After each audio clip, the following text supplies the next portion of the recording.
Hello everyone, the following video is for a repair of the front upper strut mounts for a 1983 760 Volvo GLE. That's the early model GLE. I've read several Volvo forums where these strut mounts are rare, very hard to find, or you can't find them at all. So I decided to take my mounts and see if they could be repaired. Now these mounts have bearings inside, so in my opinion the bearing was what was worn and was making a lot of noise. So I decided to see if I could repair these mounts. So the following video is what I've done, and hope it's helpful to you. Okay, I'm going to take this shock strut out so that I can repair this upper mount. So I usually just take the whole thing out because it's easier for me to deal with that way. Take the sway bar top bushing out, take the tie rod in loose, and then the lower control arm. We'll take that out, then I'll pop it loose here.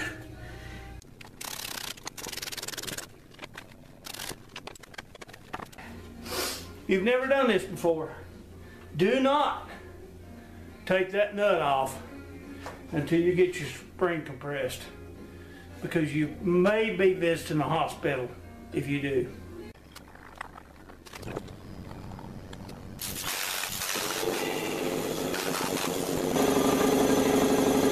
See these little cramps right here? Where the machine has crimped it down to hold that bearing? So I'm going to grind these off.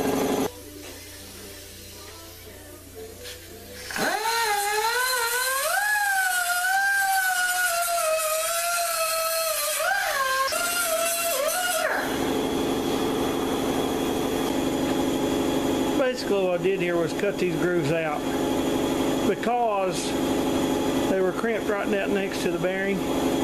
Couldn't get in there to cut it loose. So again, it doesn't matter whether it hurts the bearing or not, we're putting another one in.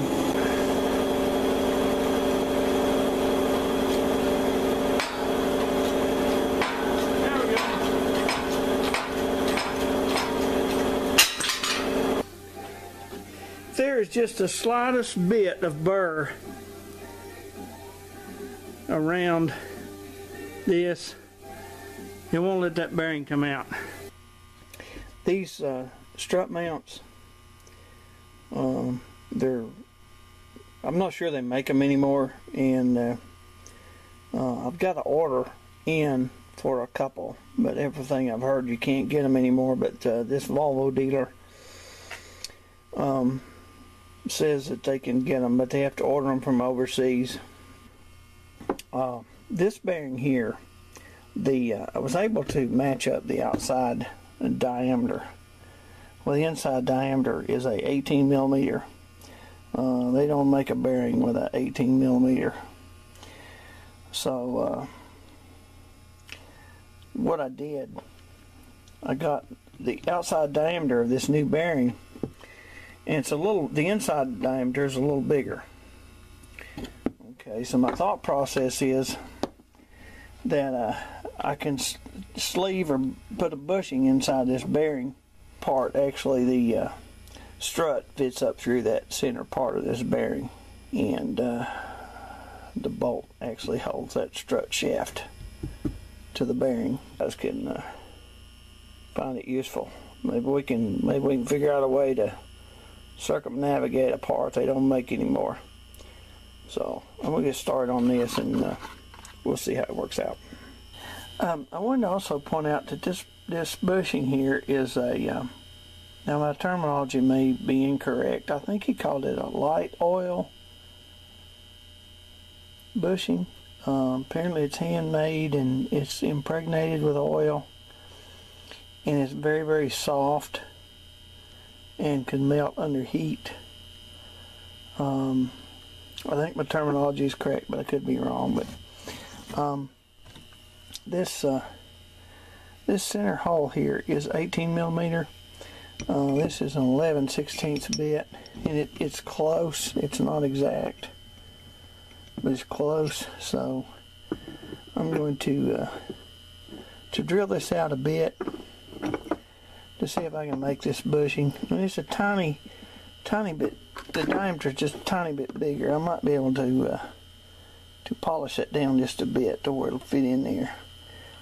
But anyway, I did want to point out about this bushing. That way, if it works, we'll know what to use.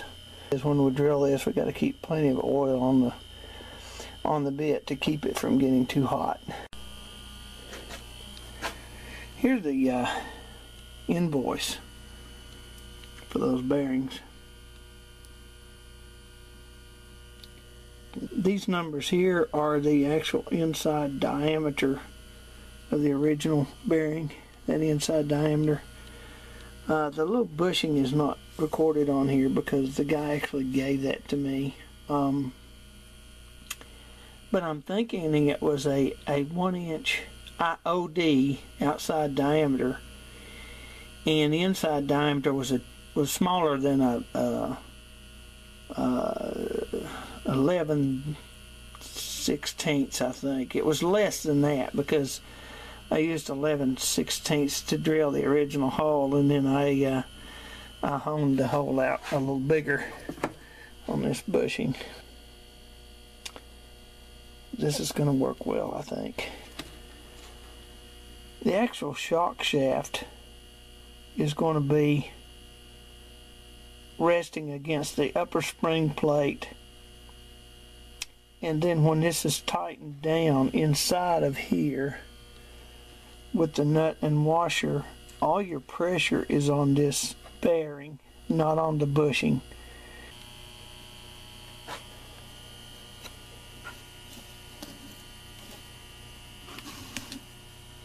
To show you there a minute ago is that this socket that I'm using to press this out is a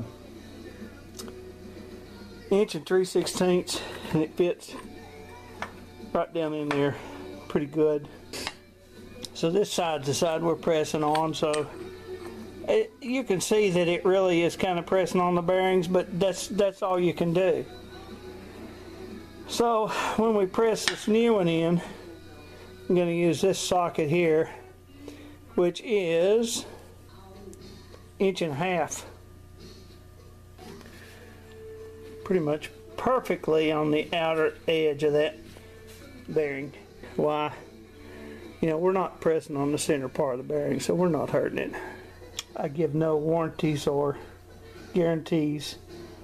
You know, you tear it up, not my fault. Press this bearing back in. Make sure everything's level.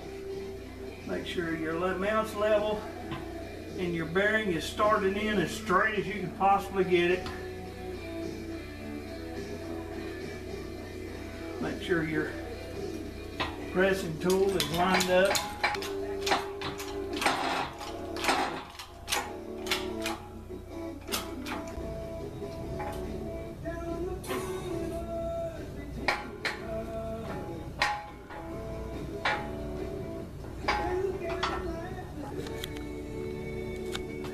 Now tell me what's wrong with that. Old bearing, I don't know if you can notice, I don't know how well that's going to focus, but anyway, the edges of this thing are kind of rounded, and the new bearings are more square. So, you know, right here it's not going to go down as flush as the old one was, but that's okay. We're not talking, you know, a whole lot of difference. And inside here it may look like there's a gap, but that sleeve is kind of rounded out if you saw it in the previous video, so I think we'll be fine. Just to it. There we go. My theory is this is the spring plate. The spring fits up against the back side of this thing. Okay, so as far as this bearing with these edges being crimped, I'm not convinced that's necessary, because your spring plate is going to be right up against the base of this, like this. So when you get that shot strut tightened up in here, your bushing's in the middle, keeping it in the center, the thing can't come out because you got the pressure of the spring pushing up on it. You've got the chassis of the car keeping it from popping up, so it can't go anywhere. So you guys tell me if I'm wrong, but I don't think we need to do anything right here. Just press it in and put it together. The spring seat butts up against this right here, so it can't go this way any further once it's tightened down like that. Okay, the bushing that I fabricated goes right on that. Okay, then this, your mount, goes on right over the bushing, and then the nut goes on. So I don't know if these springs have a top and bottom or not, but this was the top when I took it off. Now I know on the 740s there is a difference between the top and bottom, so I'm not even going to talk about that because we don't need to. You want to make sure that you get your this mount has a notch in it, and that notch is where your spring goes. Same thing, the end of your spring is the same thing on the bottom.